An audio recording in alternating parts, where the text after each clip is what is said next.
Welcome to On the Line, a NOAA Fisheries podcast.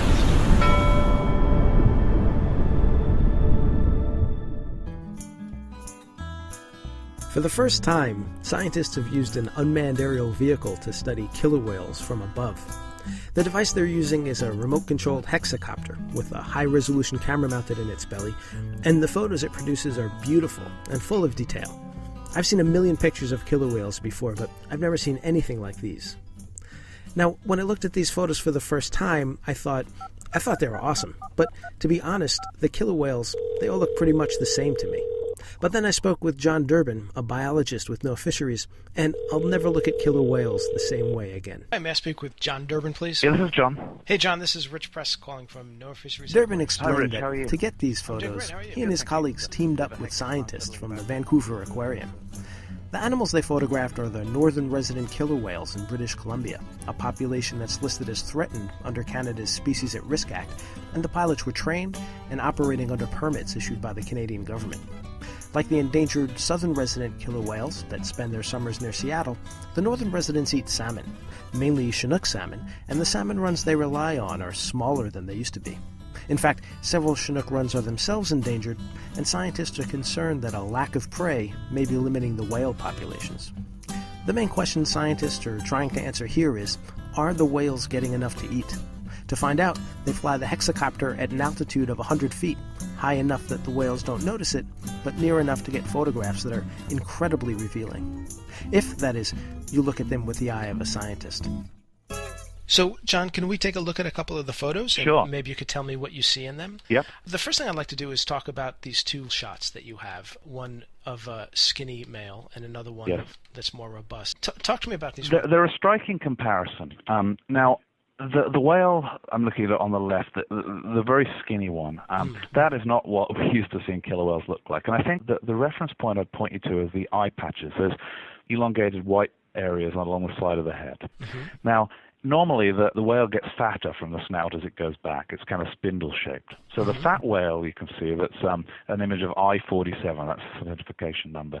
You can see those eye patches just keep angling out. They get further apart as you go back down the whale. Mm-hmm. In great contrast, the skinny whale, A-37, you can see that in the middle of that eye patch there's a big depression. Yeah. They actually get narrow and close together. And that's the side of the whale coming closer together as you get behind the cranium. In fact, if you look, you can see the skull of that whale quite effectively in the picture.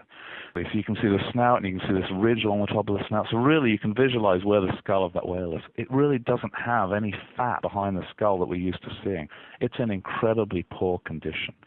The other thing you can see are these big pectoral fins that it's extending along its side. It's opening up those pectoral fins to give it some lift to help it come up to the surface and breathe, because if you don't have much fat in your body, it's hard to get that lift and float to the surface. So he actually had a hard time coming to the surface.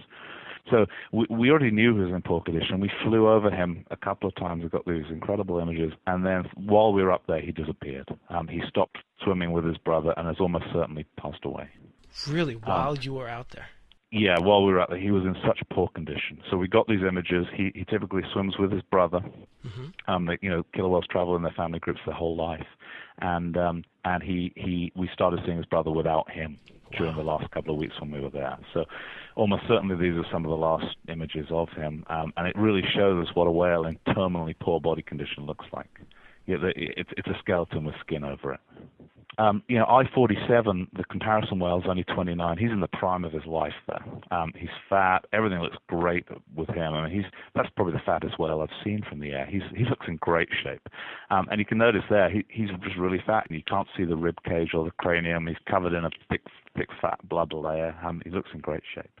You mentioned that A-37, the skinny male, disappeared during the time that you were out there. And This is just an aside, but I've always wondered if I could find a marine mammal expert that I could speak to about, how do whales think about death? I mean, if they do at all. But they're smart animals, and unlike terrestrial animals, they kind of just drop out of the group.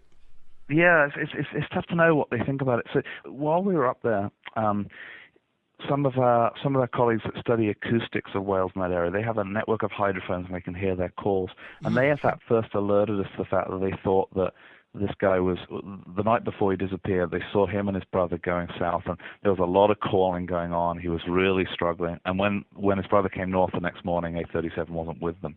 And they said at that point that A46, his brother, was still calling a lot. So it's interesting whether those calls were related to his brother, whether he's looking for him, or whether he's telling others he was gone. We don't know. But I think there's certainly a lot of anecdotes that they appreciate that there's a big event that's gone on.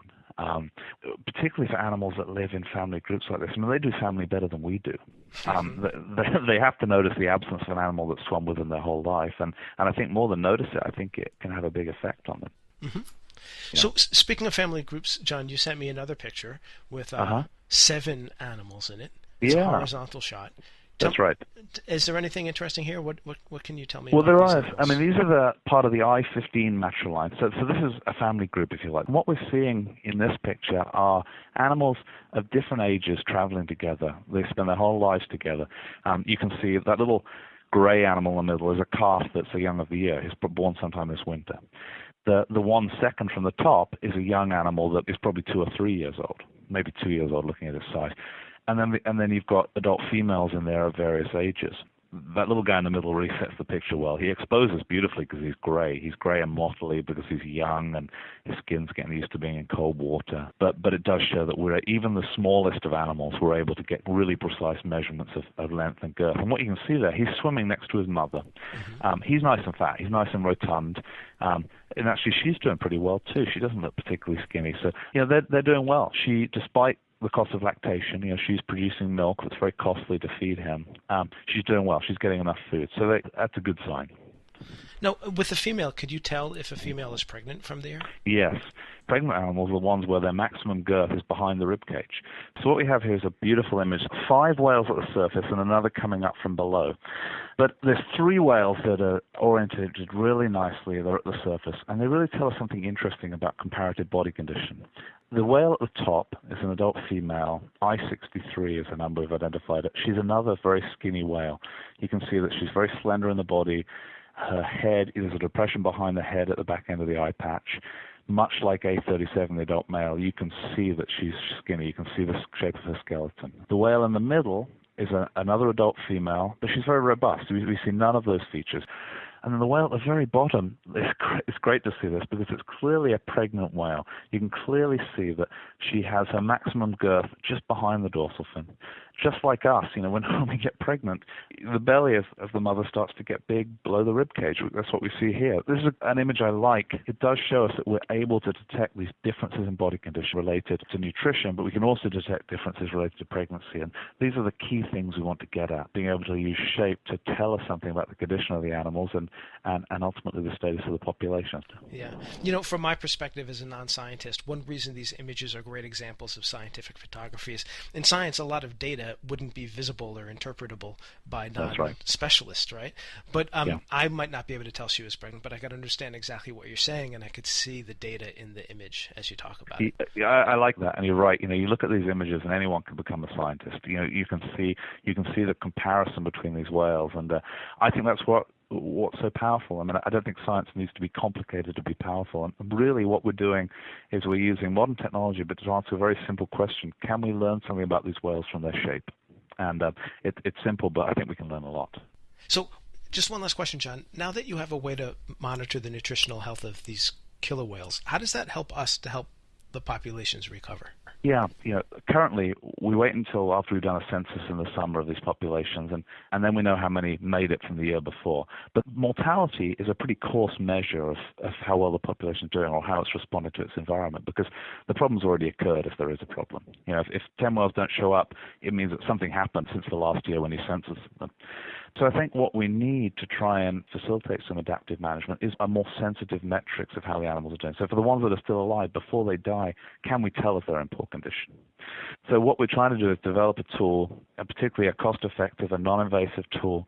Say, okay, this shows that these guys were fat and have become thin, or they're thinner than last year, we might want to do something about it. So I think that it offers great potential in giving us a kind of sensitive measure that we might be able to respond to if there was a management plan in place before whales die.